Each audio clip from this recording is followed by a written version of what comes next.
Hello and welcome to the Eternal Optimist.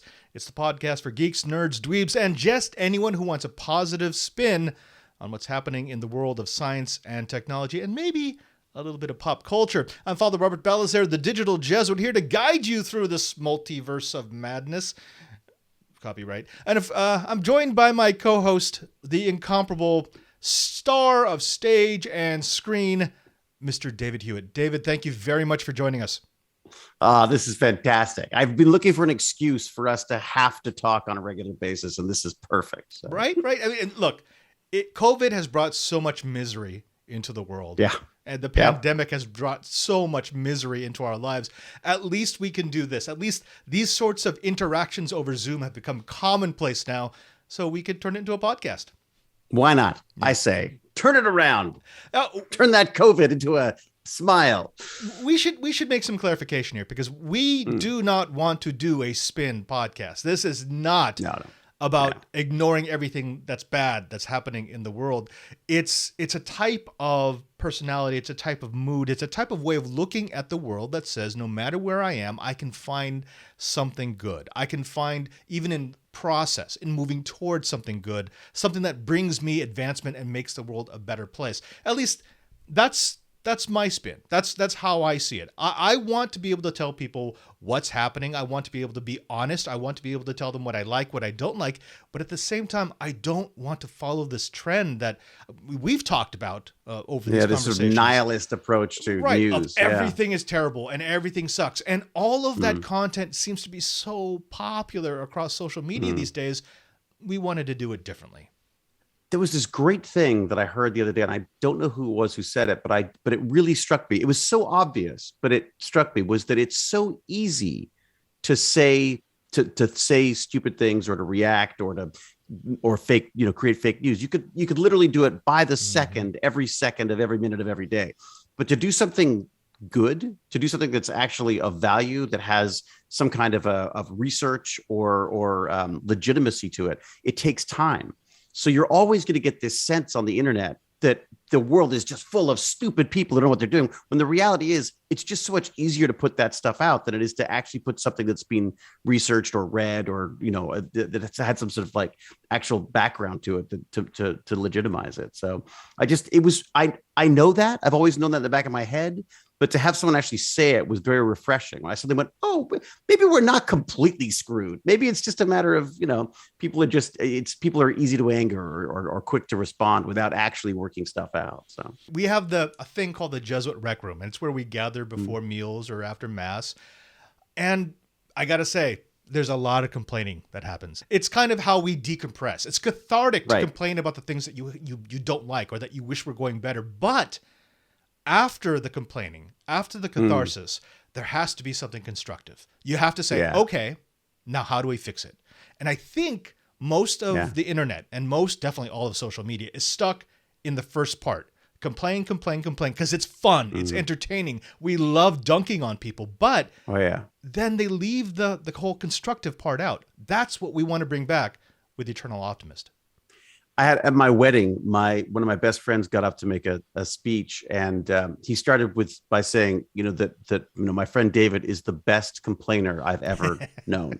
That he could find something to complain about everything, and then he sort of did this wonderful spin where he said, but it became sort of it becomes a catalyst for change. It's not that I like complaining. It's that I just want things to be better.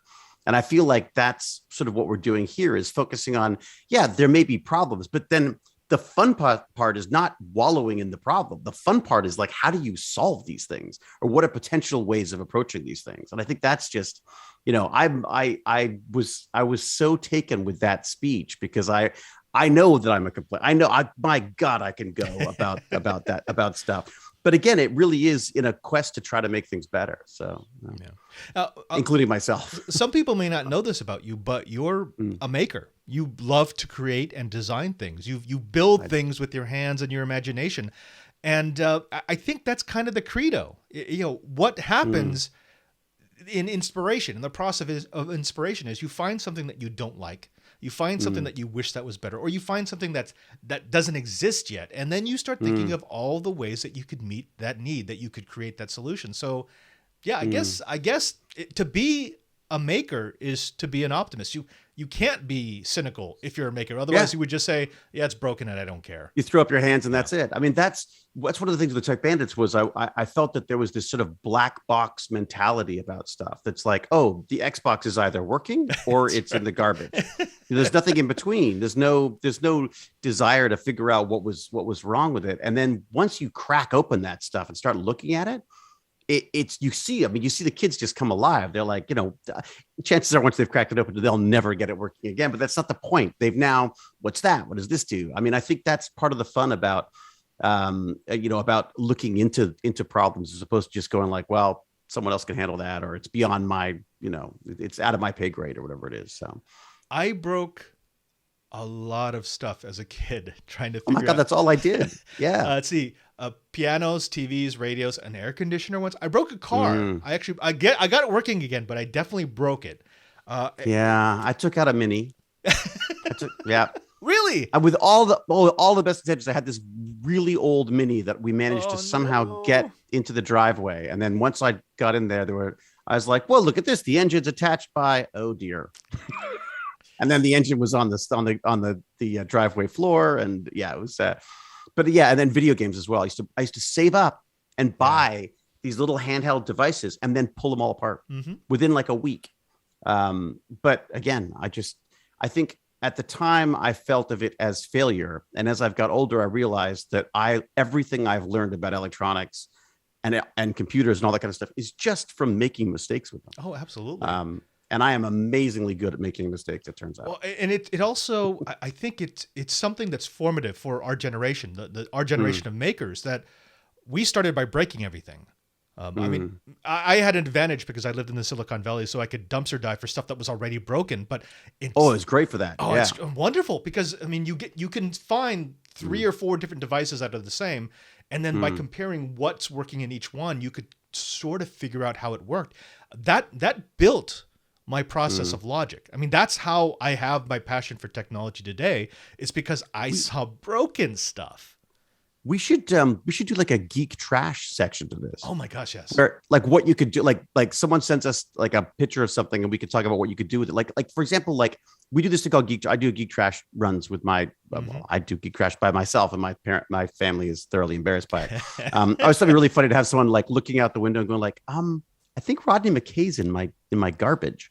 But so I find old printers and I found Roombas. I found, oh my God. Well, I mean, tables that are just fantastic for throwing CNC machines on, that kind of stuff. I mean, geek trash is the best to me. Like it's so much. And also with the kids, you go like, it's already broken. You can't break it. I'm going to get a little personal here because, and I'll start. Yep. I'm a tech hoarder. Dude, my wife is she's like, of all of your little habits, I find the garbage picking the worst. Because I've got stacks because I go like, oh, there's a printer of some sort. Great. You take them, they just get thrown out. But the reality is there's like encoders, there's motors, there's electronics, there's Wi-Fi, there's so many things in that thing that you could be playing with. Gears, all sorts of cool little gears and stuff. So I, of course, have boxes and boxes and boxes of them just in case a kid might want to use them. I actually had some of the campus maintenance people were outside of my office. I have an office here on the roof of our Curia here, right across from the Vatican. And they found my stash. We don't have a lot of space. Our rooms here are really, really small. So I found a place that no one had been using probably for decades. And today they found it. And they're like, wait a minute. We threw all this stuff out. I'm like, I know. That's it. I'm exactly the same. That's my garage. Minister. Yeah, exactly. My garage is in such a bad shape that when there was a fight, actually a very good story about the importance of neighbors. There was a big fight between the old owner of this house and our neighbor. And, they were constant, the person who owned this house was constantly sort of infringing on the very edge of the whatever the property land was. And she got to the point where she pissed off the neighbors so much that they wouldn't let her finish this side of the garage. So there's basically a wall to about halfway down, and then there's a fence. But behind the fence, there's nothing. So whenever it rains, it just goes straight into the side of our. Anyway, so as a result, all of my geek trash is wrapped in plastic. I've done a special wrapped in plastic so that I could then bring it in. It's not going to have, because the worst thing to do is open that stuff up and find like, oh, look, there's a family of rodents living in it or whatever. Yeah, so, little bugs. Yeah. Now bugs, I'm the exact same way because, again, maybe it's from my formative years. I know there's stuff in there that I can use, and when I'm bored, I rip that stuff apart and I find all the things that are useful, and then I'll throw away the garbage, and the garbage is all the things that are I actually burned out. Unfortunately, a lot of plastic. Yeah, sucks. I wish we could do something with the plastic. Right. I mean, I wondered if there was a way of like chipping it and turning it into filament or something like that. But it's just all different types of stuff. I think plastic was probably the biggest lie of the baby boomer and Gen X generations. That we were told it's infinitely reusable. And in theory, yes, it is, except the type of plastics that we use, no, they're not. Because and there's also that cost of the cost involved in reusing it is also the funny thing that we hadn't sort of considered. It's changing though. I mean, where I think first off, people are becoming more aware of it. I mean, it's so prevalent now. It's, again, as always, it's like, well, of course it's still floating around in our oceans. Why would we think it wasn't? But it's until it's actually sort of showing up in your drinking water or something, you tend not to think about it. But again, they've got some really cool stuff that they're working on because of that. I mean, I keep saying, when everyone starts talking about like climate change and what are we going to do? And oh my gosh, we're so screwed. The reality is this is what we're good at. We're really, really good at creating technologies to save us. Not always with enough foresight to realize how they can also damage the place, but at least I feel like I do trust that the ingenuity of mankind enough that I do believe that we will come up with some technology to at least alleviate some of these problems. I have also read all the predictions about we're past the point. The time to act was 15 years ago, and now it's just going to snowball. And yes, it is going to snowball. I mean, if you look at the patterns, it's going to get worse and worse and worse.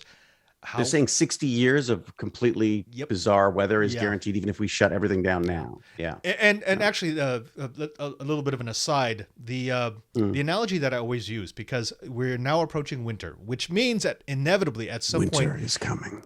Winter is coming. But also the politician speech is coming. There's always a politician, and this is not just the United States. This happens around the world, who will say, "It's so cold. What happened to global warming?" And it's like that really irks me. Yeah. Oh my gosh, drives me nuts. Drives me nuts. I always use the example of a pendulum. I said, look, if you look at climate, it goes back and forth. It goes back and forth. That's how the Earth works. That's how weather works around the Earth, especially as we tilt a little bit further away from a proper solar exposure. But in order for that pendulum to start swinging further back and forth, where summers are getting hotter and winters are getting colder, it means you've dumped energy into the system. It's basic rule. It can't do it unless there's more energy to swing more violently. So that's the best, and that's climate change 101 for people who really don't want to believe it. I said, look, here's a simple analogy that you can understand. This is what we're talking about. When they were talking about global warming, what they're really meaning is we're just trapping more energy in the system than we used to. It's easier to There's a lot of words. I think there's a lot of things that need to change, even just in the way that we talk about this stuff. I loved when they started talking about it's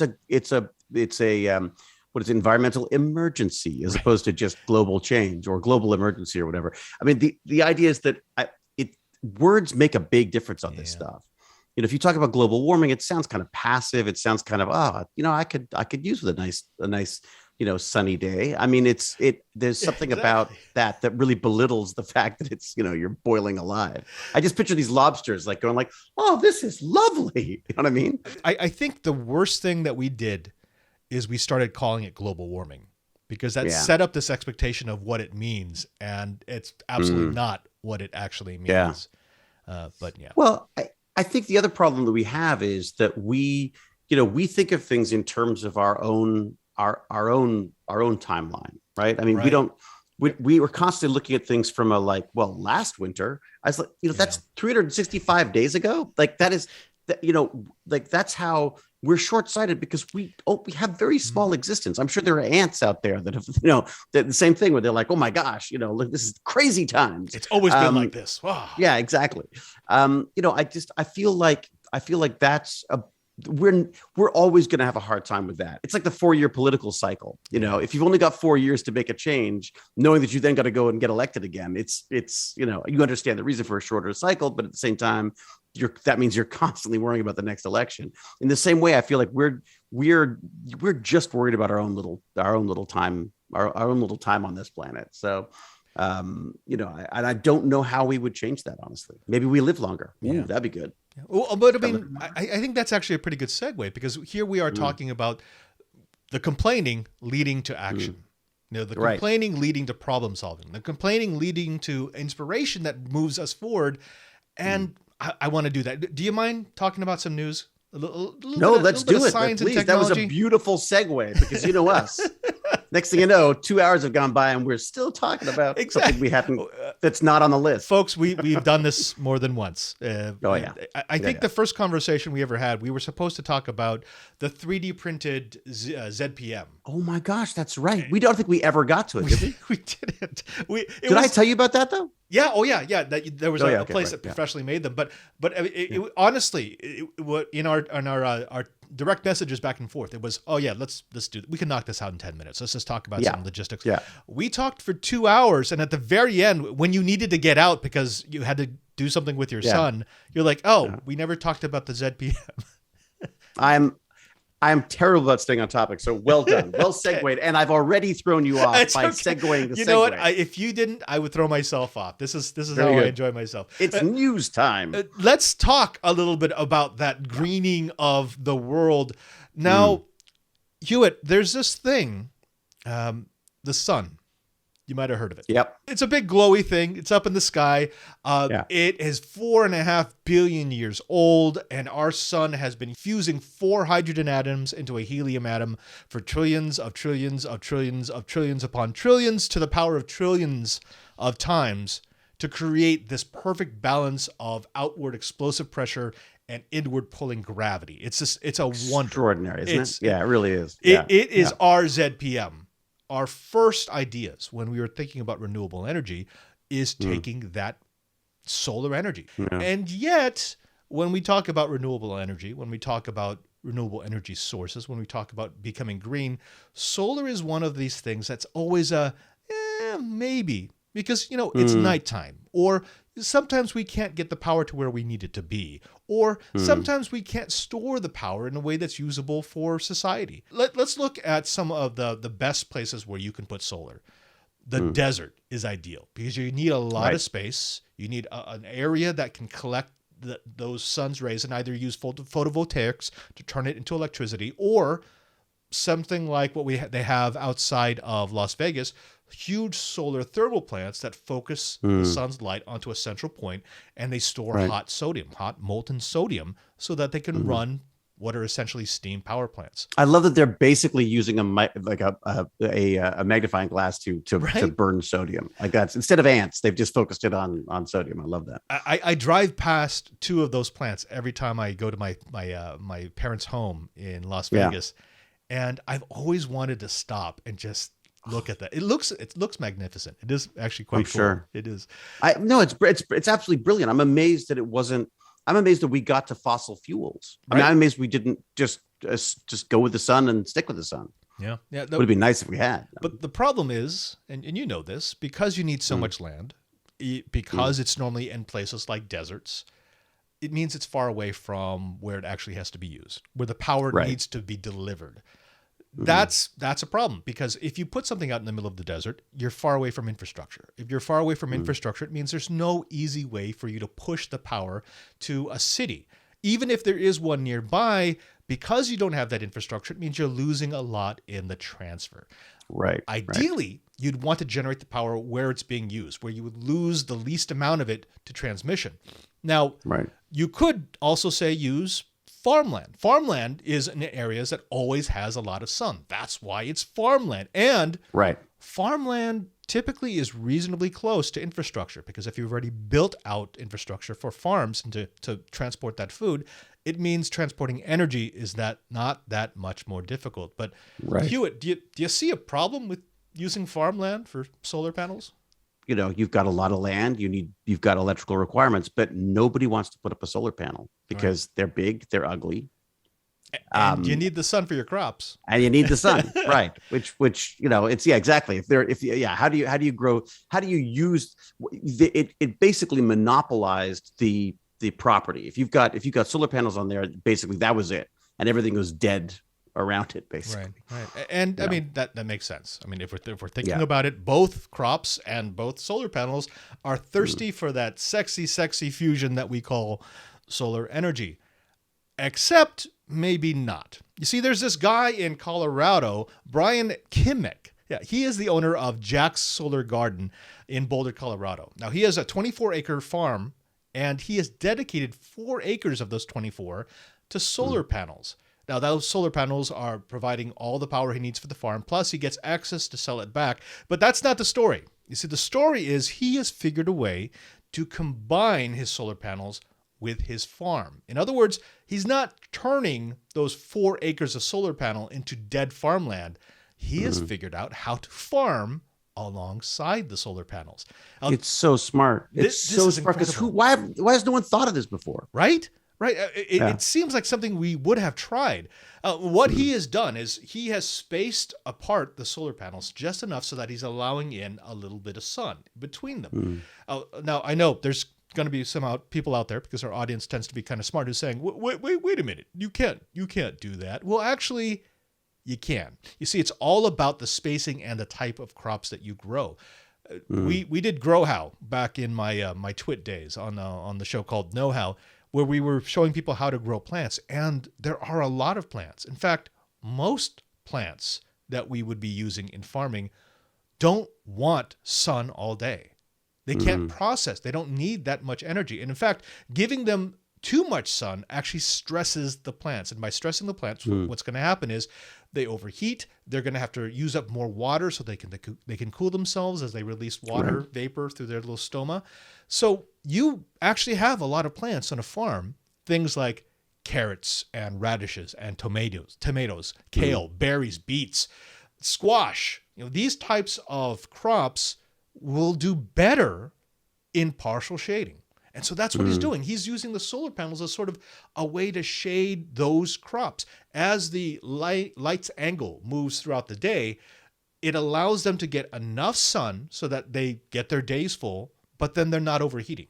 Now, this isn't good just for the plants. It's good for the solar panels, because the plants will naturally expire a little bit of water vapor out to the stoma. That vapor cools the solar panels. It creates a little layer of moisture. If you've ever gone out into the middle of a field and you feel that moisture, that's coming from the plants. And if you cool solar panels, which are going to be hot because they're sitting in the sun all day, they actually are more efficient. You get a boost in power production. So he has literally combined a green thumb and green renewable energy, and they both benefit. This story is amazing. Yeah, it's genius, because it also, I mean, there's so many things that can come into play there, because one of the other issues that you get with solar panels is if you want unless you've got them, way up, you've got to keep back the bushes, you got to keep back trees, things grow over it. You've got, so you kind of need to be, they're not maintenance free by any means. No. So the idea that if you're going to have to be doing maintenance anyways, the fact that this land is actually being used for something productive other than just the solar panel it's fantastic, because you're there, you're going to be cutting back the crops as you need to. Exactly. So it's never going to infringe on the solar stuff. The maintenance is farming. I mean, the maintenance is getting you something else. It's not like you're just removing a bunch of weeds from your solar tract. Yeah. You're bringing in the vegetables. You're bringing in your crops. This has a $10 million grant right now. So that they can look at it further. And right now they're really experimenting. They're trying different crops. They're trying different configurations of solar panels. They're looking at using things like trackers. Maybe they can actually have their solar panels on active moving rails so that they can move in and out of the way. Also, I didn't know this, but there are some crops that are super, super susceptible to hard rains. They don't like it. You can wipe out an entire crop. And the fact that you have solar panels means that you you decrease the hard rain. You don't get them damaged as much in a big storm. You could divert rain. I wonder if you could divert and save gutters. It too. Yeah, like gutters. Like create. There's so many different things you could be using them for. I love the idea of, because I think up until now we've been focusing on solar panels as a single unit, as something that's a standalone solution to the problem. And more we're realizing that this isn't a single solution. There's no, you don't go like, oh, we switch to solar, all of our energy problems are done. It's not this. It's going to have to be a different combination of things that require to make it work. And this is a perfect little concert of different things going on. And you suddenly start going, it really gets you thinking about all the different things you could be doing. You could have, little robots working underneath the solar panels, making sure that all the plants are sorted so that you don't have to, because again, I think access is going to be difficult on some of those things. How high could you go with them? Could you get wheat? Could you get corn? Could you get what else could you be growing in there? And then the automation, again, building in the automation and that kind of stuff, even if some of the solar panels are just using electricity to power the automation side of stuff, again, reduce the cost of the food, reduce the amount of people involved in making it. What I love about this idea is it's not even just like, what a great idea. It's like this, it's a perfect catalyst for a jumping off point for coming up with other ways of doing this stuff. And right now, the only drawback I see is that you can't use traditional farm equipment underneath these panels because they are relatively close together. So you won't be bringing a combine underneath these things, except maybe you will. I mean, if this becomes popular enough and if this becomes doable enough, imagine a farm that is not just energy independent, but can sell power back to the grid. So it becomes a source of revenue. At the same time, it allows you to more efficiently grow your crops. At the same time, that it also means that you're not using nearly as much water. And this, my home state, this is a massive problem. Imagine being able to use 30% less water to grow 20% more crops. Well, and create arable land. Yes. Create arable land out of areas that you wouldn't normally by shading it and having, water on it. Sorry, I cut you off. Yeah, no, you're right. No, this is one of these. This is what's so exciting about the story. It is a multiplier. This is something that you can look at and say, is it usable here? Is it usable here? Is it usable here? Now, maybe if it becomes popular enough and if it becomes a solution that is preferred by farmers, you can start redesigning equipment. John Deere can come out with a tractor that can run underneath the solar panels, or they'll come out with a special way to mount their poles so that you can run your equipment down the middle. That's interesting. Yeah, because you could have, you could literally have beams that run along the side that the robots could, instead of having freestanding robots, you'd have robots that are attached to the system that holds the solar panels as well. Yeah, this is now the poor Jane. Jane's about to lose all of her farmland. I'm going to go running around putting up solar panels, Well, it's funny because we were actually talking about what do we do with this? Because a lot of the land is actually floodplains. So there's not a lot you can do with it anyways. And we've never wanted to develop it.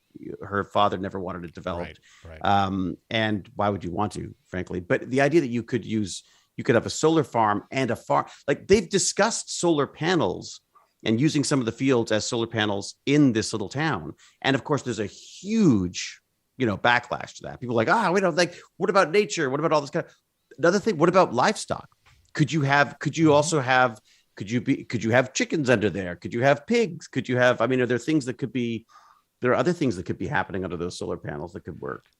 I could see a solar hydroponic system working really, really well, even in a place like a floodplain, because you would actually be lifting the growth medium off the ground, and you'd be shading it with the solar panel and also preventing hard rain from hitting it. You can grow crops in a hydroponic tray that is powered by the same solar panel that's also providing it shade and cover, and without affecting the land. I've actually heard from a few people the argument against renewable energy sources of, what about nature? If you have ever seen a properly set up solar farm, it's actually quite nice. If they've done it right, they haven't torn up the land, they haven't flattened everything, they haven't removed all traces of nature in order to install this technological monstrosity. It's actually, if you do it right, it actually enhances the beauty of an area. One of the things I love seeing here in the Vatican is there are so many buildings with solar panels on top. And it's not a gimmick. it actually makes sense. It actually makes life better. And the form factor is changing. I mean, I know Elon Musk has been promising them forever, but there's, Elon Musk has the tiled roof that are each one of them is a solar sensor, but it looks like sort of a glassy tile. I mean, the fact is that we are going to get better at creating this stuff. And maybe it comes down to like little micro farms. Maybe it's like little tiny wafer thin, little solar panels that can all be integrated together somehow, or that could be incorporated into an orchard or into other aspects of. I mean, the idea of having a smart farm that's entirely run using solar power, that's integrating that power instead of fighting each other, the solar works with the farming. Right. That's what I love about it, is that once you get this stuff smart enough, and all that technology is available now. Like that's all, we've got the sensors and the servos and the AI even that can figure this stuff out. You could have a system that was running. I almost want to make like a little model of it and see what else you could do. Yeah. You know what I mean? Because it's fantastic. I mean, it's like nerd farming. I love it. Not just nerd farming. What I like about this particular type of story and this particular type of use of technology is it is moving away from something which I think has been the bane of modern life, and that is the 10,000-mile supply chain. Right. Everything has to go someplace else and be processed here and moved there and powered by this, which is over there. If we go to the, as you mentioned, the micro farming model, where you've got farms and power generation and living space and workspace commingled. It fixes a lot of things. It really does. And I'm not just talking about, it decreases the transmission chain for power, and it decreases the supply chain for things like food and for clothing. It also changes people's mindset. If you start thinking of all the things that you actually use in your life, from the power to the water to the food that you eat, if you can see where it comes from, it actually changes the way that you live. Oh yeah. I've seen this because I've been missioned in places around the world where if you have to grow your own food, and if you have to grow your own clothes, and if you have to go through the work to make your own power, you are much more sparing in how you use it, because you know what went into creating that thing that you're using. Because we're divorced from it, we don't really care. That's why we have a throwaway culture. We leave the tap on while we're brushing our teeth. We do all these little things because we're used to just an endless supply of water. I remember laughing when someone said something, you could buy water in a bottle. I was like, who's ever going to buy water in a bottle? But the scary thing is the water is going to become a commodity, if it isn't already. I started thinking about about this. You were talking about the micro approach, this solar thing. You could also integrate it with things like composting and like creation of of possibly other combustible gases that could be burned off. Like there's a lot of stuff you could be doing there. Like if you imagine a little system that everyone has a little system that just is sort of wheeled off into the corner of their property somewhere, and it automatically collects solar power, consumes scraps, tends to itself basically with a few little servo arms or something. Again, once we get our energy requirements down, I really thought for a while there that we were going to stop using AC voltage, because everything we've got runs on USB, runs at 5 volts. So at some point, my hope was, and then of course, then the 3090s came out, and of course you've got a PC running at 1,000, whatever the hell it is. You know what I mean? Like, can't do it anymore. Yeah, but eventually, maybe the power requirements will get small enough that we don't need as much to do what we're doing. I have installed data centers that are DC only, where it has one point of entry for AC power, and it does all the conversion of a huge amount of wattage and amperage, and then it drives it into DC to the different subsystems and the different racks. It is so much more efficient. It's, ridiculously more efficient. It does save electricity by doing that, right? Because if you have one point, the power conversion is where you're going to generate a crap ton of heat, right? Which is wasted energy. It's wasted energy. You can either do that in one place where it's easy to vent that heat out of the building, or you can do it 100 different places within the data center at each box. Because there are rooms in this house, honestly, that would only need 5 volts. Right. That's all we ever use. You know what I mean? Like just for a bunch of iPhones and maybe a screen. I mean, I guess the screens are requiring less energy as well now. So eventually that'll make a difference. That's interesting. Because I still find myself feeling it feels horribly inefficient plugging things into 120 volts. For you, it's, what are you guys? Are you 120 as well? Or are you? No, we're 240 over here. You got the 240, right? 240 is so great for boiling a kettle, though. It's so fast. Man, nothing. I miss that. Yeah. Do you like your broadband provider, Hewitt? Does anyone? I mean, I honestly feel like they must have like the worst, like just the worst reputation of all. I think of all of the industries that I would rather be on the phone trying to get response from, I think probably broadband is the one I hate the most. And I get that, and I feel it. I share it. I've had bad experiences with Verizon and Comcast and Cox and with CenturyLink and Quest. Basically, the only provider I've ever had that I didn't ever have any trouble with was Sonic, and that only operates in the San Francisco Bay Area. But is that really deserved? I mean, when you think about everything that broadband enables, are we getting something amazing and we just don't realize it? It's that weird comparison thing, right? So like as things improve, our level for complaining drops or raises, perhaps. You know what I mean? Like, so it's like I think it was Louis C.K. who had a story about getting on a plane, and they announced that they had internet for the first time on a plane, and then it went down halfway through. People started complaining, but like literally half an hour before, they didn't know that there was such thing as Wi-Fi on a plane. So yeah, I think there's a tendency for us to immediately take for granted anything we've got there. I mean, I remember my first broadband experience was a 300 baud acoustically coupled modem where you put the cups over the ends of the phone. Yeah. And then you had to dial it because it was a rotary dial. So you had to dial the number.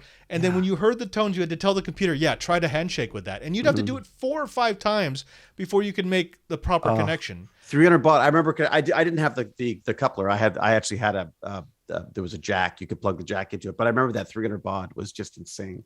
I wish I kept that. Oh my God. So do I. I remember awesome. I remember like 1200 baud. Oh my God. I got to be able to download things in like a month. I got a 14400 XT practical peripherals. It was this beautiful white box with an LCD at the front that would tell you the speed it was negotiating at. Yeah. And I mean, that was my prized possession. And the heat coming off those things. Remember how hot they used to get? I could heat my room. I actually did heat my room with that thing. But when I had it, oh my gosh, it was my baby. It was my pride US Robotics are the ones that I always envied. The people who could afford the US Robotics ones. And I used to do a lot of scripting in Procom Plus. Remember Procom Plus? Oh, yes. I did all sorts of scripting. I learned how to program basically in their scripting language. I don't even know what it was based on, but that was what I used to do, all sorts of little macros and stuff. And I used to love that. See, Hewitt, I think the younger generations are missing out something that was magical from our childhoods. The experience of yelling, "Mom, I'm on the come on!" Yeah, come I was almost downloaded. Yeah, it's halfway through my Linux distro. Yeah, I remember the first time I used a fault-tolerant protocol that could actually continue a download after it had been disrupted. Oh, changed my life. Well, I mean, even just when the always-on connection, like that was right. I mean, that was extra. It felt like a luxury at the time. Like, you don't need that. You dial it up when you need it, type thing. I think my first always on connection was at college, Santa Clara University, and it wasn't even the dorm room. In the dorm room, we had a network on campus that you could dial into. So it was just our network, but you still had to dial into it. But I worked for IT services, and so for IT services in my office, I had an always on connection. And it was always connected to the internet. And it was amazing. It was the first time I'm like, wait a minute, you mean I'm just on? I can go anywhere in Gopher? Are you kidding me? This is amazing. I'm thinking the first one I had was a cable modem, which would have been quite late into the game, I would think. But I remember logging on and opening up the network and seeing all of my neighbors' computers. All of them. Yes. Oh my God. Oh, that was. Oh, Yeah. I remember those days. And I was like, oh my God. Like Mm-hmm. literally you could see, and they were all named by like, you know, Mm-hmm. there's 94, 93, 92. Like I would just, yeah. I remember sending NetBIOS messages across Oh that yeah. network, and to like just pop up on my neighbor's computer. Right. They knew who it was. I mean, everybody knew I was the tech nerd. So I would say, "Hey, Right. this is Robert. How are you?" And then the next day they'd be coming over, going, "How did you do that?" And how And I do did. you never do it again? Yeah. Well, no, a few of them I taught them how to do it, and then we'd send messages back and forth, Huh. and then Comcast got on and they made it stop. It took a while though. I was surprised. I was very, very surprised. Well, and suddenly computer security became a concern for me as well. Then all of a sudden you're like, I don't want people you on my have to computer. remember, it was in those early days. The first public broadband options were run the same way that the internet was run, which is Right. it was an experiment. Yeah. And no And one no one was expected doing that- anything. Yeah, Yeah. no one was doing anything that was of any kind of of value at that point, or sort of security value either. Can you imagine if you had a time machine and you could go back to that first message sent on the DARPA net and say, hey, you guys are gonna have to secure this. Could you do that? Could you do that anyone now? can read that. Yeah. DNS. Yeah, DNS is really insecure. I can violate that in 15 different ways. Oh, a border gateway protocol. That is the most ridiculous thing ever. I can just hijack all the addresses for Wi-Fi. a country. I mean, Wi-Fi. I'm Yeah. amazed there is still unprotected Wi-Fi, or badly protected Wi-Fi out there. I mean, I kind of miss that though. yeah. It was kind of fun, wasn't it? The days of WEP. The original WEP, where you could crack it after like 15 minutes and then have access to a network. Dude, I remember working on ER, and we're on the stage in Warner Brothers stage, and was it Warner Brothers? I think it was. Yeah, it must be Warner Brothers. And I'm in my little trailer, and they had Wi-Fi, and I logged onto Wi-Fi, and I was on the Warner Brothers network, and there was the writers' room, and there was this, and there was another show. Yeah, that would have been like mid 90s, early 90s. Yeah. They had Really? a web. I don't think it was even, I think it was an unprotected, it would be an unprotected network. I don't remember there being any password or anything. It was just they had Wi-Fi. And so I logged in to check my email or whatever, and was like, oh, look at that. There's all of their, because again, there was just no value put on it, or they just figured that who's going to log on to someone else's network. Yeah, I didn't touch that. That would be rude. Why would you do that? Yeah, and again, I still think that the industry's pretty lax on that stuff. The film industry's still, pretty behind that. Yeah. But again, I think that's just something that that's where the technology has to step in. I mean, that just has to be technology that makes it easy. That balance between what's easy enough that people will do it and difficult enough that people won't be able to undo it. Now, all of this, and then this time I actually bumped you off track, was the long way around to talk about something that's happening in the industry right now. Now, you can imagine over the past 2 years, there has been a big demand for connectivity. I mean, we need it, right? I mean, that's how you operate in the modern world. But there's been a corollary effect to that, and that is people are cutting the cable. Now, we talked about this forever in my industry, which is I want to consume content, but I want to consume content my way. I don't want TV, which is you decide what I'm going to watch, at what time I'm going to watch it. Even if I can time shift it with a DVR, it seems so archaic. Yeah. And yet that industry has held on because people have known it. Isn't it? It is. It is very, with everything that we have today, the fact that we can do everything on demand, the fact that broadcast TV is still a thing is amazing. Well, maybe not so much anymore. Over the last 2 years, all of the broadband providers who also operate TV services have seen millions upon millions upon millions of people cut the cord. Now, in Q3 of 2021, just now, Verizon lost 68,000 TV subs. And the same quarter, they gained 98,000 subs for their Fios system. Comcast in Q2 of last year lost 500,000 TV subscribers at the same time that they gained 500,000 cable broadband only subscribers. AT&T's the same way. They lost 1 million TV subs in the first quarter of 2020, but altogether in 2020, all of the major providers gained nearly 5 million subscribers for broadband. So this, I think more than anything, this pandemic has accelerated this as people start realizing, one, I get everything with broadband. That's how I get my shows. And two, I need to cut costs. And if I'm cutting costs, the thing that I use the least is TV. Yeah. But I want to get your view on this, because I mean, you're in the content game. This is your industry. This is what you do. You provide entertainment for people. One of them for a very popular broadband only service. How do you see this? Is this going to change the industry? Is this just a natural thing that's going to happen as people realize that they can watch what they want when they want? I struggle with it. And I think I'm probably the worst person to talk to about this, because I've always struggled with the whole term of the whole idea of piracy, and the whole idea of window. They have these things they call windows, where you release a film on at the theaters first, and then it gets pay TV, and then it gets first look TV deal on something, and then it slowly trickles down to the point where eventually you can find it on television for free, or there's a DVD available, or whatever. And I really struggle with that as a nerd who's like, but it's digital. There's no need for any of those. Those windows were there because there was they would put it in the theater, and if it did really well, then they would bring it to there'd be a demand for it in other formats. Now it's like, why isn't it just digital? Like, I don't understand why it's not, and also you got the issue that things can be pirated the moment it's made. I mean, that's what's terrifying to me, is like, Avatar comes out an hour later, someone in Bulgaria has got a copy, a perfect copy of the film or whatever.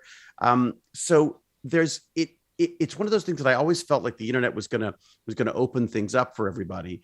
But of course, the media companies have to have somewhere to sell this stuff. And I think what's nice about the pandemic, what's happened with the pandemic, is they've realized that those windows have got to get smaller.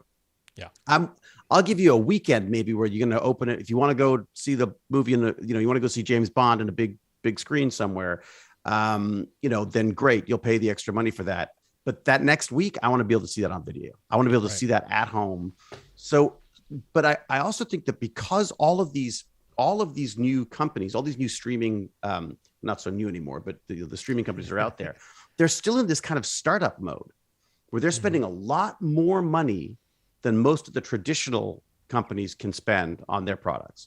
So like, the big old studios and stuff, they're like, well, this is how much money we know we're going to make on this film, so this is how much money we can spend on it. Whereas I think a lot of the streamers are saying, like, it doesn't matter. We got to bring as many people in as we can. We will spend 10, 100, 1,000 times as much as we need to just to get those names on our channel and get them doing stuff. Netflix so I'm worried that we're $100 in a bubble. million on Bright. Yeah. Oh, it's insane. It's insane. Well, look at, Apple creating all of these like big names, big budget stuff. I mean, I can't get over that. And we know that their subscriber base is that there was that whole legal thing the other day where they said, well, wait a second, we shouldn't be paying taxes on this. We've only got 20 million people, or whatever the number was. Right, everyone was like, oh, really? That's all you've got, or whatever. I mean, I can't remember exactly what the numbers were. So you should look it up. But it was just fascinating to me that there was, they are trying to get market share. And in doing so, I think they are paying far more to make stuff than what we would usually be doing. Right. I love it. They're a bit in a panic mode at the moment. It's great for you. Yeah. Oh, it's fantastic time to be in it. But, I think also it changes. Yes, it's a different kind of economy, but it's also a different kind of way of thinking where your profit comes from. Because if you're making a traditional TV series or a movie, again, you've got windows. This is when you release North America. This is when you release South America. This is Europe, et cetera, et cetera. It's going to go on broadcast only, and then it's going to be available on demand. Then it's going to be available on DVD box set. We're just going to let it out a little bit at a time, a little bit here, a little bit at a time. Yeah. Right. Yeah. And that's because you're thinking once we let it out, they're not going to get that profit center anymore. It's gone. You've blown it. And if you do it wrong, you could kill a franchise. If you messed up season 3 of XYZ show, and you didn't get the returns on it that you expected, they're not going to greenlight season 4. Yeah. But this, and Netflix is doing this, and Amazon is doing this, and Apple is doing this, Hulu. It's a recognition that, let's take Bright, since we already talked about it, which, by the way, I didn't think it was a horrible movie. I enjoyed it for what it was. It was silly popcorn. I wouldn't have spent that much money on it, but right, exactly. I was looking at it going, this would be an awesome $10 million movie. $100 million movie. I'm going, On what? What I would have waited for it to show up on Netflix if it was in, if it did the usual thing. Yeah. Right. Yeah. But in their calculation, it's like, no, you no longer have windows. The service is the window. It's the catalog that draws you in. This is why Amazon just bought the MGM catalog. I mean, can you imagine when they integrate that into their service? Oh, I can't Everything, wait. Yeah. all of those TV shows and movies, they now belong to one of the streaming providers. Right. And yeah, we got to wait to see what Amazon does with the pricing structure. There could be, if you want these, you get a little extra. God, I hope it doesn't get more complicated. One of the things I loved about Netflix was just this blanket. Right. You just knew exactly what you're paying every month. And yeah. I mean, I've been with Netflix since they were delivering DVDs. Yeah. Yes. Yeah. In fact, one of the best investments I ever made was in Netflix, because I was like, oh, this little company that delivers DVDs, I think it's brilliant. And I bought stocks back when they were doing that. So, that was one of the few ones that I've actually done well on. So. Now, I have to admit, I've actually taken advantage of these windows, because there are certain movies that have been available and TV shows that have been available here in Rome. That before other places, like I watched Free Guy a month ago on Disney because it's available here. And this is it. And Dune, I watched the latest Dune. I'm like, what? Shut the front door. Where did you see that? Yeah, I can't tell you that. But no spoilers. No spoilers. Right. Amazing. It is. Yeah, I can't wait. I can't wait. Yeah. Wow. And by the way, I did not have a problem with the 84 version. I mean, that was a whole other thing. Yeah, exactly. Yeah, there are still some iconic things in that I will never forget. That man floating, the Harkonnen floating around, and Sting standing there in his spiky underwear. Sting was a weird casting choice. Yeah, but it also had Sir Patrick Stewart. Come on, that's right. he was Gurney. I kind of want to see it again, but I'm just not sure that I could get past all those sort of like effects where there still look like stickers on the screen floating by. That killed me. I mean, the cast that they brought together for that movie was amazing, and the costuming was amazing. And if you've watched like the full length version of it, I wouldn't watch it again, but it was worth it. Yeah. It was worth it. They really added a lot of backstory. But no, did you read the books? Did you? Of course. Oh my God, I love the books. Loved them, and it took me 3 or 4 times to get into them, because it was a bit like reading the Bible. It's like, there's an awful lot of names to get through every time they talk about something. That it's always so and so beget of so and so beget of so and so. So there was a bit of that in Dune, but I just loved it. Children of Dune, Chapter House maybe, and then it started getting.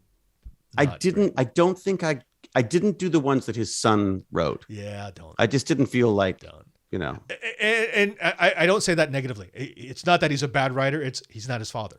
Right. Yeah. But it's not his idea. It's not his. Exactly. I mean, it's not. He's writing what he thinks his father would write. It's not the same. It's not the same.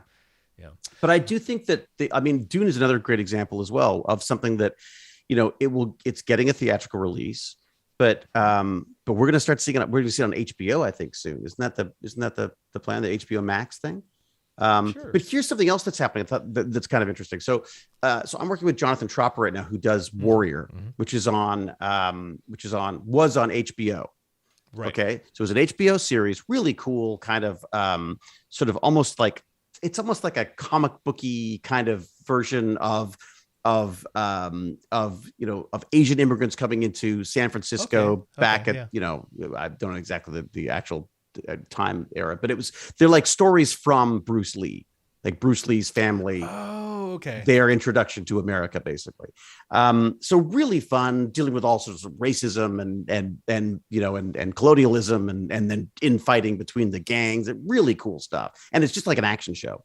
So that aired. I can't remember how many seasons they did. I think it's 2 or 3 they did on HBO. Then they're like, okay, thank you very much. We're gonna wrap it up. But then it moves to HBO Max, and HBO Max is a streaming service that is incredibly popular. Again, there's a pandemic on. All of a sudden, the show takes off, and they're now back saying like, okay, you know what? I think we're bringing back. I don't know if they're going to or not, but the idea being is it's so popular because it's streaming now that they can pick it up again. So there's the metrics on this kind of stuff as well. It's not just about how well it did opening weekend, which to me is what killed films. Right. Opening weekend, because I tell you, the way you get the best opening weekend is you spend a lot of money on marketing. It's got nothing to do with the movie at all. Absolutely nothing. So the fact that now we're returning to, oh, look, we are eternal optimists. The fact that we're now returning to this idea of like, you can see just how popular something is and then act on it. That to me is fantastic, because it means that we're not seeing just what people are willing to spend a lot of money on marketing on. We're seeing what people actually want to see. So if they can revive those kind of shows, I mean, the dream would be obviously that, they bring back Stargate in some way, shape, or form, or they relaunch that in some form.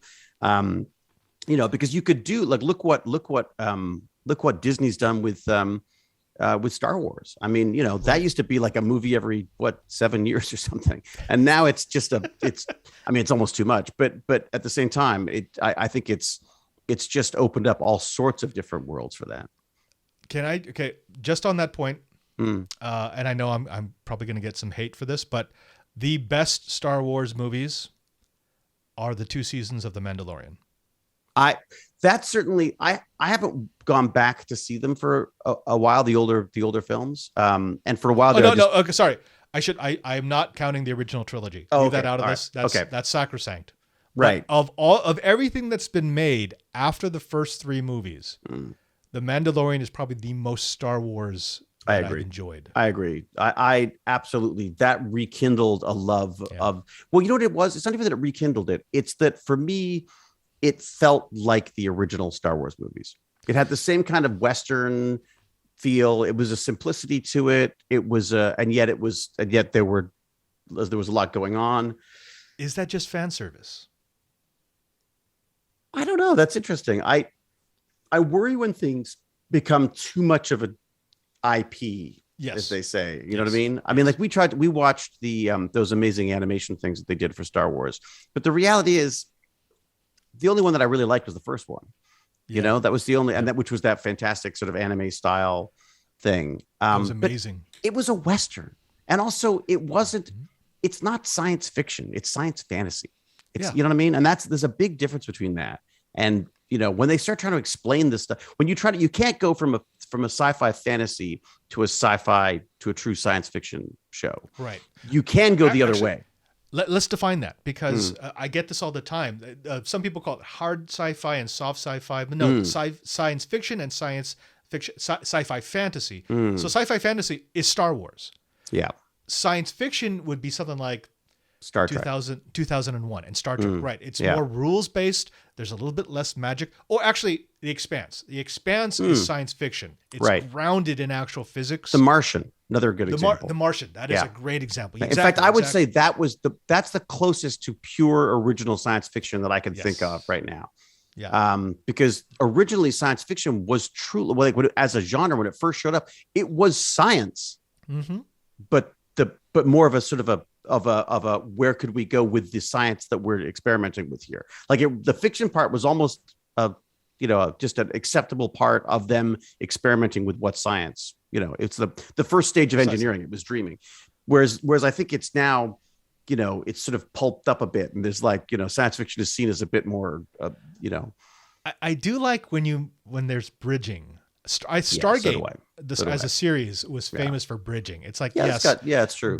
Give the tech enough of a backstory and make things grounded enough in what we already know about the universe, where you can go, oh yeah, that makes sense. Versus there's a lot of, and again, I love the Star Wars universe, but there's so much there that you just have to take on faith. Yeah, okay, I guess things work differently there. I guess this is how it works. Like even just trying to explain lightsabers. I mean, like there's huge things that we've learned about even just physics over the years that I think have negated a lot of that as a form of science fiction. But Star Trek's a great example of that. I mean, Star Trek, it has its own rules. It sticks to those rules. It plays with, I mean, obviously there's exceptions. There's always, I mean, just the nature of trying to get a show out every week, I'm sure means that you're into stuff that you may not be able to follow up on stuff that you want to, but it's still, it is truly playing with scientific ideas. They've got scientific concepts and they go, what can we do with that? And that's, I always enjoyed, I enjoyed reading those and watching science fantasy. How's that? Because they tend to be more, Actually, on that concept of reading and then watching it, I don't think any adaptation has come through more honestly for me than The Martian. Because I read that book so many. I still read that book. Amazing film. It's a amazing. Fun, because you know what? It is a hardcore geek book. It is problem, idea, solution. Yeah. Yeah. And that's the stuff that I love. What are you going to think of next? But even though they could not take everything out of the book, I mean, the movie would have been 15 hours long. Right. I think it was honest enough where I went, yeah, that's the book. Yeah, that's absolutely the book. Yeah, I agree. The book was almost like a science thought experiment. Like it was almost like he said he would set up a problem based on something that is known and then figure it out. And that was, I thought it was extraordinary the way he did that. And I don't know a lot of movies that, I suppose, stories that have done that. I mean, Asimov, I guess, was big on that stuff too, wasn't he? He tended to do. Oh yeah.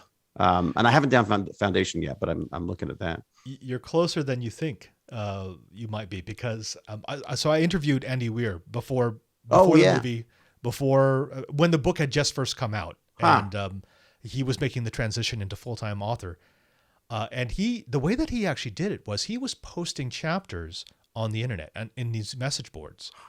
And he was asking them, hit me with a problem. What's a problem that's going to happen? And then I'm going to write my way out of it. Oh, so that's how the book developed. Oh, that's very cool. And actually, so he said there's only 2 things in the book that he had to finally bow out and say, okay, it's fantasy now. The first thing is the storm. A windstorm on Mars wouldn't move a paper. 100 mile per hour winds on Mars. Remember, they have less than 1% of our atmosphere. Would be nothing. Oh, I didn't even think of that. Yeah, wow. But that's how do you get the crew off the planet? Then there has to be some sort of emergency. So that was okay. That gave into fantasy. The second thing was the Hab Canvas. So in the book, the Hab Canvas was this magical material that could block out radiation. Right, and because radiation is something people forget about that on Mars all the time. Precisely. No atmosphere, you're going to get fried. Yeah. The next time a coronal mass ejection comes your way. So he said, those 2 things. So a magic fabric and a storm. Magic fabric. That's fair enough. That's fair enough. Everything else is based on technology that currently exists. Right. See, he could have added something about like maybe I guess that would defeat the purpose. I was saying you could always have maybe there was like a little bit of what's it called with a bioengineering type. Bioengineering the planet somehow, like the Genesis project type thing. Well, he went through a couple of ideas, and one of them was so you terraforming. That's the word. You bury the plant. If you bury the Hab, then you actually have that regolith that will stop a lot of the radiation. Right. But then a lot of the other parts of the book doesn't make sense, because if you're underneath all of this, so he ultimately decided those were the pieces that he would forgive in order to move the story forward. Yeah, that's fair enough. And I love that he owns up to it as well, because I've heard him talk, I'm sure he was talking about those, but I've heard speak of the fact that he said there are a couple of things that he had to sort of bail on. The funny thing about Mars for me is that we are so enamored with the idea of going and living on Mars. And I'm like, why Mars? Yeah. It's the most horrible place to live. The moon is a million times better. That makes sense to me, because I feel like you can do something. You can come back, first off. And also surely there's plenty of stuff we could be playing with there. If you send people to Mars to form a permanent colony, you are sending them to die. They will die. Guaranteed, 100%. They're not coming back, and they're not going to live very long. There was an interesting TED Talk, though, about that, where it said that we need to start doing that. Like, we need to start considering the fact, not sending people, maybe, but we should, like, explorers should at some point will have to take that plunge and have to, like they used to do when they were, when they were discovering America and stuff like that. They, I put that in quotes, obviously, because there were actually people in America who'd already, it turns out, discovered it and inhabited it. Right. But I mean, the difference is if you're lost on a ship, you don't run out of air and food and water immediately. Yeah. I mean, you have time. It's all about time. You have time to work out the problems. You send someone to Mars, there's no atmosphere. there's not enough power because not enough light reaches the planet. You're completely cut off. I mean, you are basically a Voyager in the ocean, except you know for a fact that you can't go back to where you came from. Yeah. And it is completely inhospitable to any form of life that we currently know. Yeah, it's amazing to me that we're spending so much time and resources on it, because I feel like this is we're at the robot stage right now. We need to be that, like, our rovers. Let's just spend the money on that. I mean, also, there's also less politics involved in it. As soon as we start setting up bases, I'm concerned we're going to start carving the place up and saying, oh, this is new America and new Canada and new Russia. You know what I mean? Like, that's, so I'm with you. I like moon or even just like what we really need to do right now is get something between the moon and Earth that will allow us to make this stuff cheap enough to do on a regular basis, especially if I'm thinking, so, in my mind, moon is the easiest, because if you set up something on the moon and you can start mining the regolith for helium, you actually have a reason to be there. And you have something, you have a reasonable chance of survival, because with that sort of power, there are a lot of options. From the moon, you move to the Lagrange points. Right. One, L3, L4 would be perfect, because that's your launching spot. You put something there, and now you have the ability to push out farther into the solar system. But we have to get off the planet. Like, we've still got, Earth, the part of the, you know what I mean? Like, I feel like we need something between. I don't think we're actually at the moon yet. No. Like, I think we're still spewing out fuel, trying to get I feel like we need something in orbit that would allow us, or, like a bigger space station or something that we could start using as a base of operations. Does that make sense? I mean, that's absolutely. No, as long as we are stuck in a form of transportation where we have to carry all the fuel in order to get out of the gravity well, we're not a level 1 civilization. We're still level 0 civilization. The second that we create something like a mass driver that can actually shoot things out of our gravity well, so that you're only worried about the initial energy surge rather than having to carry that energy. Well, like just a massive gun that would... Massive rail gun. Massive rail gun. That's... Space elevator? I always loved that space elevator idea. I love the space elevator idea until I had a friend in college who did the math for me. Oh, really? Of what would happen if a cable snapped. Yeah. Oh, man. And he's like, imagine a cable destroying every building in a straight line from New York City to like Denver. But I feel but surely we're capable enough. Like, we've got sensors everywhere now. We can figure out as soon as something started changing in the structure. I'm sure you could do well. You know what? Well, what am I saying? I'm sure it's beyond me on the math, but I just, there's something, I don't know. There's something very romantic about the idea of this space elevator, synchronous space elevator. It just seems amazing. But yeah, I feel like we've sort of, we're trying to run before we're crawling at this point. I feel. Basically, we're agreed on. We need a better way to get off planet. Yeah. The rockets ain't gonna do it. I mean, as exciting as it is to watch SpaceX do their thing, it's still a rocket. Yeah, it still feels very old-fashioned. It still feels a bit. It still feels a bit sort of like a gasoline engine. There's only, yes, sexy as hell, but the reality is, also not particularly sustainable. By the way, you mentioned something about it would be nice to see a new Stargate series, and I am absolutely with you on that. Do you have any idea what is the status of? Because I know they wanted to give it back to Roland, and he wanted to do his own take because he did not like the Stargate series. It's funny. I know there was some bad blood there. I think partially because the studio went ahead with the series without approaching him about it. So I think there was,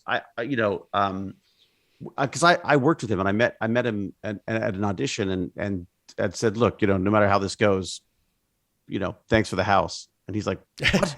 He's like, what? And I said, well, Stargate. He's like, oh yeah. Oh, okay. All right.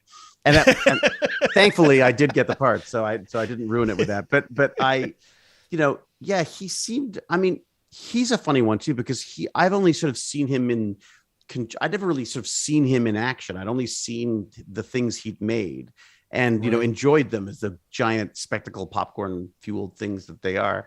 But he is I mean, boy, he's a geek. He just, I mean, he loves this stuff. He loves making films. He loves the process. He was, I was so impressed with him, like so impressed with him. Just the amount of dedication he had for that stuff. So I could see why there's no way he made Stargate, that original film, without loving it. No way. In fact, he would have been younger. He probably even more opinionated on it. So I can imagine how painful that would be to see someone take it off in its own direction without even, asking you about it. Well, SG-1 did establish the fact that there is a multiverse in the Stargate universe. Right. Yes. How convenient. Yeah. And actually, yours, you did one episode on Atlantis as well with the Daedalus variations. Yeah. Yeah. Same thing. So if there is a multiverse in that universe, his version and your version and all the other versions could coexist peacefully. Hey, the best thing that ever happened to science fiction was the idea of, different possible worlds. I mean, that was just like whole, it's like every science fiction writer went, oh, thank God. Okay. I know, right? Yeah. I mean, really, and of course it's been taken, it's ad nauseum at this point, but it's just allowed for some really fun stuff, to play with. But the other thing that I found quite funny was that during Stargate, a wormhole would get disproved, and then it would be sort of like, well, maybe, so there was this whole time I felt like wormholes were sort of in jeopardy all the time. So I think they came up with some way of stabilizing it of some sort, some way that they'd stabilize the idea of it at this point. But I may be behind the times on that. I don't know. I remember one time it being completely disproven, and I was like, oh well. But yes, I mean you've completely disproven something that was entirely theoretical, but still entertaining as all heck. So come on, please.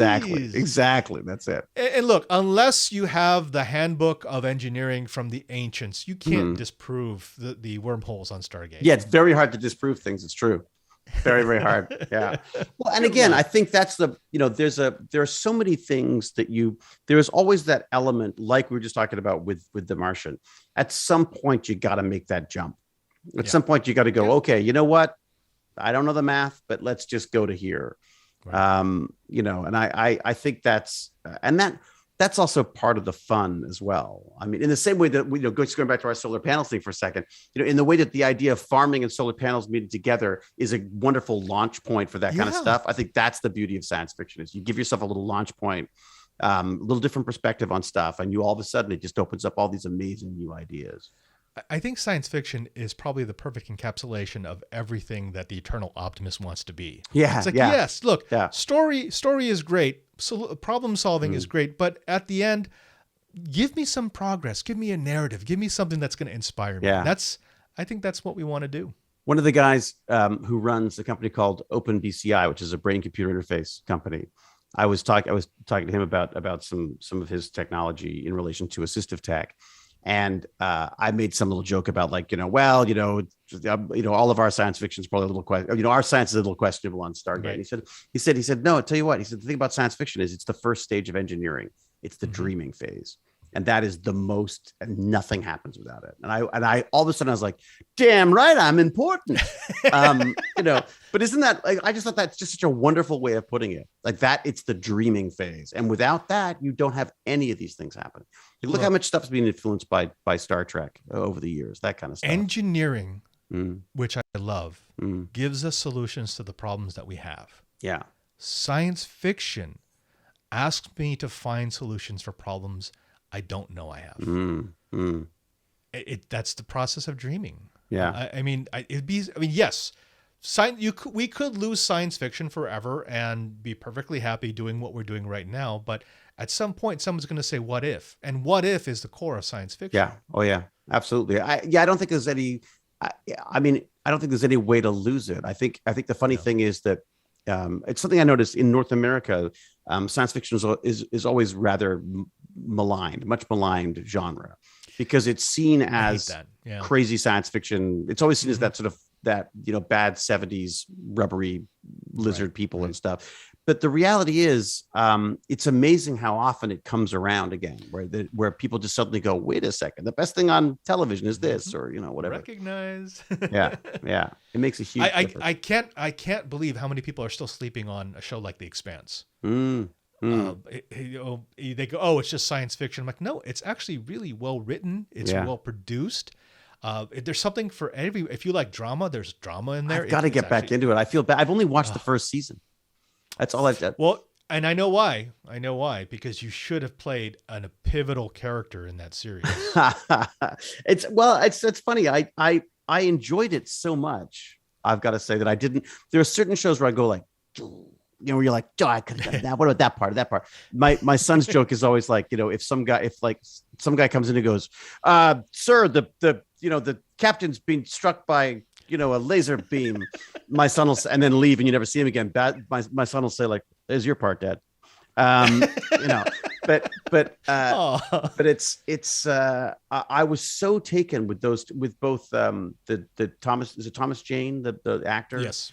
And of course, my now absolute favorite, Jared Harris is just my absolute favorite, which is why I can't believe I haven't seen Foundation yet, which I have to do.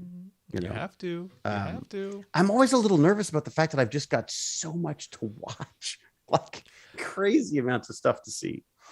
I don't have that much problem just because a lot of it doesn't make its way across the pond, and I will not pirate stuff. I will refuse. I am a big believer, because even though my industry is a different kind of content industry, if you appreciate something, pay for it. Or give to the model that helps to pay for it. Otherwise, you're telling me you want something for nothing and you don't actually respect the people that you're watching. I'm torn on it, because I feel like if you were never going to watch something and then you watch a pirated version of it and you like if someone watches a pirated copy of Star Trek. Okay, that's true. Like I feel like there's a balance somewhere, and Apple was very good at this. Like they basically killed piracy for music because they made music affordable and convenient. Again, still a little too much for my taste, but the fact, and then of course we moved to the subscription model again, which makes music affordable and simple. It's easier for me just to subscribe to Spotify than it is for me to go and try to pirate the music that I want to see right now at the risk of every computer in the house and all the rest of it. I think that's the nature. If you're being gouged, you're going to steal for sure. Yeah.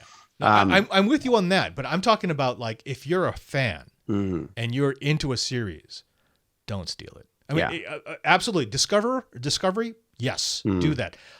I have binged on clips on YouTube. I have been able to put series together from clips without watching a single episode. Yeah, that's true. But like once I realize, no, I kind of like this. Yeah, then I'll buy it. You commit. Yeah, I'm exactly the same. Yeah. I mean, the funny thing though is the piracy stuff is interesting to me because I feel like also because of these windows, the stuff that's just not available. Like I would happily, I'd happily watch something early and then pay for the movie later. In fact, that's what we do if the movie's really good. But that's also the other stuff is that like so much of our culture, stuff is disposable. And a lot of these films is just about getting people into the theater that first weekend. They don't care what people think about it after that. It's just that first weekend so they can make all their money back. And I feel like if you make something lasting, people will buy it. People will see the value in it. If you make disposable crap, then people are just going to, my network keeps a log of all the files that I watch. Oh, really? Off my entertainment server. Oh, wow. Okay. It's interesting because I just did a quick analysis of the things that I watch on a daily basis because I always have something playing. It helps me to work when I have something, I can watch for 5 minutes and go back to work and watch. Right. So on and so forth. Right. Look at you. You're like a dual screener. You're like my son. Yeah, exactly. I can't. I'm divided. I'm one. I can't. If I try to focus, I can't focus. So I have to not focus and then I'll focus. Right. But like, for example, I enjoy the Marvel movies. I am basic. Yeah. But I enjoyed them. But I enjoyed them once. Yeah. I watched them once. I have never felt the need to watch them again. No, that's it. I go back to like Real Genius. I have watched that 150 times. Huh. It was just a fun movie. Right. The Martian. I have watched that I've seen many a few times. Yeah. Blade Runner. The classics come back. The classics keep coming back. And there's a value to them, I think, because of that. I think I think we'll find, I think there's always going to be schlocky stuff. Look, I'm also the worst for that stuff too. Like I'm on Netflix and Prime. I watch, Jane's like, why? Because like you won't watch a good series, but you'll watch like a bad werewolf movie. I was like, that's my dad. But what if it's good? What if it's a good bad werewolf movie? You know what I mean? Like I watch absolute crap. But sometimes what's nice about it is that for me, again, I know how all this stuff works. So it's very hard sometimes to kick back and enjoy. Sometimes just watching someone reveling in silly, gory madness is just fun. You know? I always know when my dad's been using my Netflix account. Starts recommending suddenly things. I start getting recommended like series from Australia from the 70s. I'm like, what? Right. What is this? What the hell? Love both. Yeah. How did you even find this? Yeah. Dad? Yeah. That's so true. And my father, it's all like war documentaries and stuff. I'm like, oh my God, it was depressing stuff he's watching all the time. No wonder he's like, so down on the world. It's just like, I'm going to fess up because my dad doesn't watch any of the content I've ever put on the internet. But so he was getting he was getting sucked into the political rabbit hole. Right. His YouTube. I mean, that's all he watched all day. Yeah. Follow the algorithm. I may have had access to his account and I flooded it with more wholesome content. And now that's the stuff he gets recommended. But that's the funny thing. So I did that with my son does watch sometimes. But anyways, I did that with my son's TikTok because it was just mindless drivel. Right. And so I was like, well, let's put a few little science experiments in there. And sure enough, every so often he'll come in and go like, hey, did you know? And I'm like, no, I did not. That's amazing. Yeah. That is good parenting in the modern era. That's it. Manipulation. It's about managing guilt and fear, basically. Parenting. And then, that's not manipulation. You are presenting him with an alternative that just happens to be healthy. Yes, an alternative view. It's just amazing how, again, like this stuff is interesting, but if you get led down, I realize now my father used to have a thing with us with television. We were never allowed to watch television unless I could point to the TV guide and say, I want to watch that at this time. Right. Because TV guide. I remember that. Yeah. Oh, wow. So I realized now, and at the time I was like, what the hell? What is like, I just want to watch TV. Shut up. And now I realize, because I found myself saying it to my son, I was like, don't let YouTube choose what your next video is. I said, I don't care what it is. If you want to choose mindless crap, that's fine, but you choose it. But if you just follow what comes up next, the rabbit hole is terrible. That's it. It's terrifying. I don't get a rabbit hole because I've been fuzzing my data. I love that. The better part of a decade. Yeah. So the stuff that YouTube recommends to me, it has no idea what I like, and I kind of like that. The funny thing for me is that I wondered about that because I debated doing that myself. Like, is there a way I could sort of mess with the algorithm? The fact of the matter is that, like, when I had to stop using Instagram, I think Leo said this as well, because it's so good at picking stuff from me. I would buy every second ad there is. Like, it is insane how targeted it is. But as a result, the ads become content. I remember saying this to a guy at Sci-Fi. They were like, they just got up and they'd said like, oh, season whatever of Stargate, make sure you watch it live. Don't record it. Don't whatever. And I'm like, you've just said to like 5,000 nerds in a room to don't use technology. Like, I was like, if that's the state you're in, you're screwed. And he's like, what do you do? What do you do? How do you get them to watch ads? I was like, make good ads. Like, just make good ads instead of buying your crappy, buy your Swiffer things or whatever it is. Like, if you make a good advertisement, people will watch it. People will share it. I used to go to commercial film festivals and watch the best ads from around the world every year. Do you remember the Old Spice commercials? Yeah. It is the worst smelling cologne / aftershave on the planet. It is terrible, but fun ads. Those ads were incredible. Yeah. Well, remember that, like the Shave Club for Men or whatever it was that went like viral because it was just smart and funny. You could see it over and over again. Baz, the other day, my son showed me an ad, and it was Rick and Morty had done an ad for Wendy's. Yes, with the Baconator. Yeah. He's a bruiser. But again, it doesn't even have the food in it. I would watch that over and over and over again. Was and it's self-aware. Yeah. The Rick and Morty, they've done a few of those where they're making fun of the fact that they've been paid to do a commercial. They've been bugging us for ages for this. Yeah, no, it's and the fact of the matter is, my son and I, when we pass a Wendy's, and if it's a Wendy's and a Burger King or something now, we'll probably go to Wendy's because of that ad. I mean, it's interesting. I would not, just because the only thing we have here is McDonald's or KFC. Dirty Bird. That's what we used to call KFC, the Dirty Bird. I never loved KFC, I've got to say. I'm sure there are people who do, and they're welcome to it. McDonald's, just sometimes I know I'm gonna feel bad. I know but man, Sometimes a Big There's Mac a reason why thing. we call it McDonaldization. Yeah. McDonald, and that's Starbucks is McDonald's. Yeah. It's the same thing. It's not great, but it's the same every single time. Yeah. Yeah, there's a consistency to it. I guess that's what it is. It's a bit like sort of going home, isn't it? Starbucks is lost on me now because I just it used to be, again, on the Stargate days, there were mocha frappuccinos and all that kind of stuff. And yeah, sure, I'll get one of those. And now they come around on set and they'll say like, oh, someone's going for a run. Do you want one? I'm like, honestly, no, thanks. Thank you. But just black coffee is fine for me. Like, I don't really need all the extra bells and whistles on it. Like, it's one of those things that it's such an unnecessary part of my sort of consumption. Oddly enough, I have come to appreciate Starbucks more now that I'm here, which has infinitely better coffee. Because it's not about the coffee, it's about the experience. Here, I go downstairs. We've rented out space on our ground floor. There's a family-owned wine bar that does incredible coffee. So every morning I'm down there, I get a shot of cappuccino, but it's Italian style, which is they make the cappuccino, you down the cappuccino, and you leave. I know, it's so weird, isn't it? I can't get over it. It tastes incredible. Yeah. But sometimes I want that experience of you have a hot cup of coffee. I want it with me for a while. Yes. Yeah. It's for the next 30 minutes. I'm just sipping on it. That's actually, it's not good coffee, but it is a great experience. I remember being at a film festival in Paris years and years ago, and with my terrible French, asking for café en va or va, like to go, basically.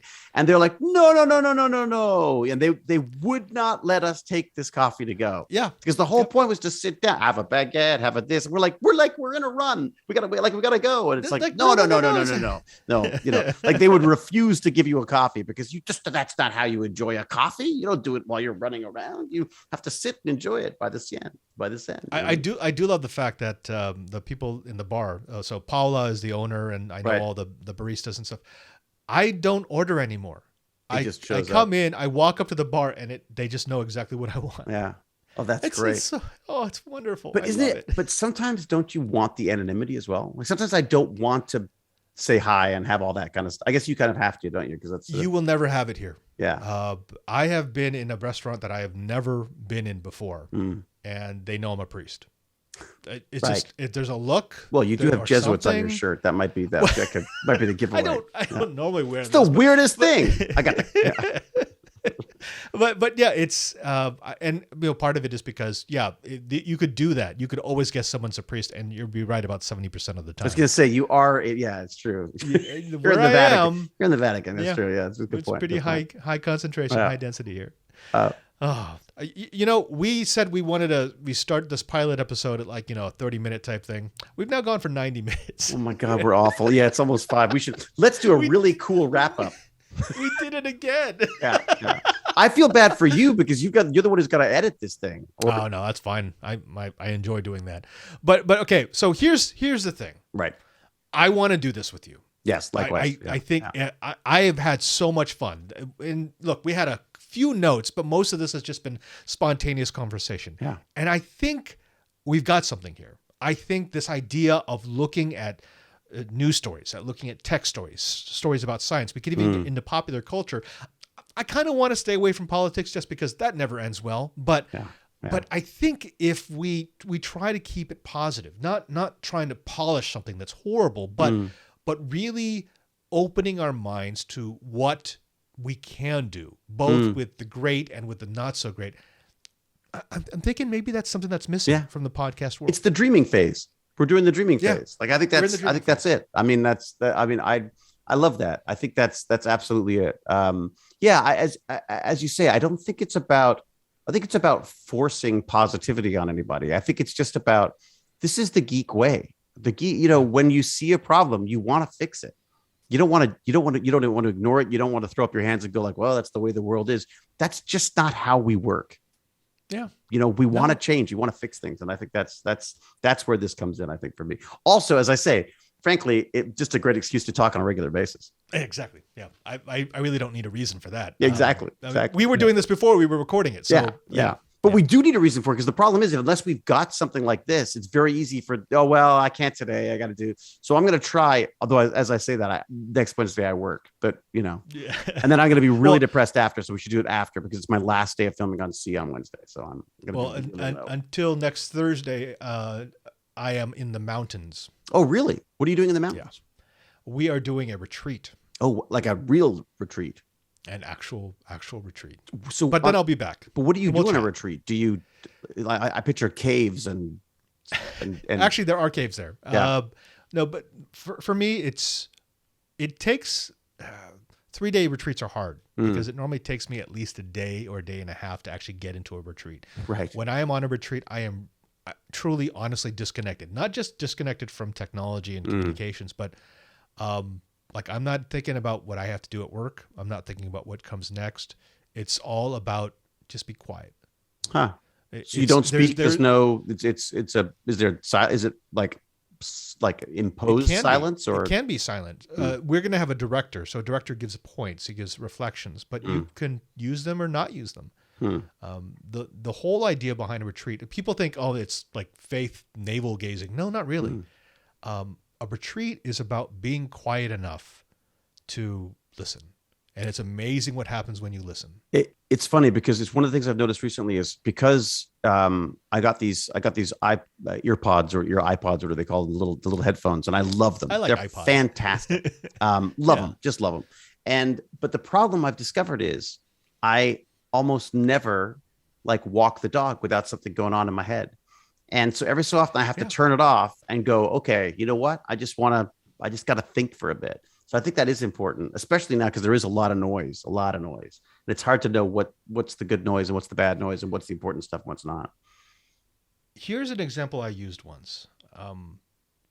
My first year here, I had to walk back and forth between here and the Jesu, which is about 35 minutes walk from here.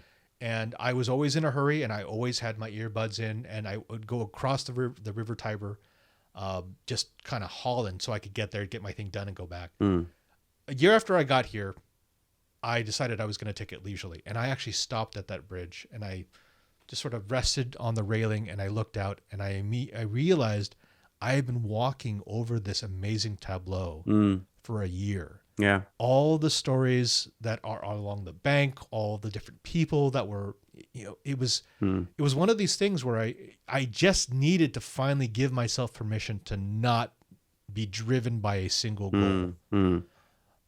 And that's what a retreat is. Yeah. A retreat is stopping and then realizing what's already there. You've just kind of brushed it out of your mind.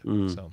And it's amazing how refreshing that is too. How you come back feeling like you've just you've right. Mental exercise somehow. That's why it's a retreat. Yeah. And actually a good retreat, it's work. It actually is work. You will get a little bit tired even as you get refreshed, because your mind is sort of cleared out and you can physically feel it. But at the same time, you leave a retreat realizing no, don't fool yourself into thinking that you did nothing. Because in doing nothing, that's actually one of the hardest things that we spend most of our lives trying to fill the nothing in. Yeah. And when you stop doing that, wonderful and sometimes scary things happen. Yeah, no, I agree. Where you suddenly go, wait a second, I haven't thought about this. I haven't thought about that.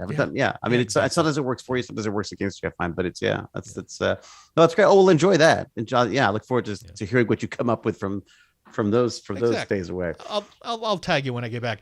Now, okay, before we go, we got to tell people this has to be every show I've ever done does the plug time at the end. So right. You can find me on Twitter, twitter.com/PadreSJ. You can find Hewitt at twitter.com/DHewitt. What do you got going? What irons do you have in the fire? What can you tell us about? Don't say anything that's going to get you into trouble, but I know you've been working on a few things that are interesting. What can you tease us with? Well, I've shown up on C now, this Apple series with Jason Momoa, so where you will also see there's some other Stargate people make appearances as well. So that's some of the fun. I wrap that up next week on Wednesday, so I'm going to be really low after that, because this is truly one of the most, if not the most enjoyable things I've ever done. Aww. Because I've been able, because of the people, because of the horses and the battles and the costumes and the makeup, and I just am absolutely fantastic experience. I am going to be very, very low when this is over. Have you already decided what prop you're going to take from set? They asked me about it, and I don't know if I can. I won't say that yet, but yes, there's two. In fact, Okay. There's two, and they said no to one, and I said, well, what if it got lost? So it's possible that might get lost. And the other one, they said, you want that? And I was like, oh yeah. My wife is not happy about this one. I'll tell when I get it, I'll tell you. Good. And the other thing what's nice is that I'm going to be reunited with a friend of mine who we went to high school together. We got into film together. Oh. The guy who did Cube. Well, Cube and Splice and In the Tall Grass, and he's just done this new William Gibson series. So I'm working with him and Guillermo del Toro on a 12 After Midnight series in January. So I'm really looking forward to that's just an episode. Okay. It's an anthology of horror stories. And those are so much fun. So I get to do one of those. Yeah, it's like Twilight Zone. It's like doing an old Twilight Zone or something. It's just, this is, I can't believe he's making me do it. But yeah, there's some pretty horrific stuff happening to me, both as an actor and as a character. So yes, we got that going on. And then of course the only other thing I found in my life that I enjoy as much as being on set is doing the Tech Bandits, and that's thetechbandits.com. It's basically just trying to inspire the next generation of brilliant minds. And they're just kids who come up with the most amazing stuff. And I'll come up with a few little ideas. They either run with them or they don't. And it's just man, it keeps you young, keeps you young, and keeps you on your toes. This is an extreme alpha, so the page is not up yet. But eventually, if you're watching this in the future, you're going to find all our show notes, which includes the links to all the stories that we talked about. Right. And eventually, we'll start populating it with other things. That's going to be at TEO, the Eternal Optimist, .digitaljesuit.net. So eventually, it's going to end up there. It's not there now, as the time that I'm going to publish this, but eventually it will be. I like TEO. That's got a good TEO. Teo. Yeah, Teo. Teo, yo. Yeah. But it's been an absolute pleasure to you, and we will do this every week. We will find time because more than a podcast. This is just fun. Yeah. I enjoy doing stuff like this with a true geek, which, sir, you are. Let positivity reign. Indeed. Until next time, I am Father Robert Ballas, sir. And I'm David Hewlett. Stay positive.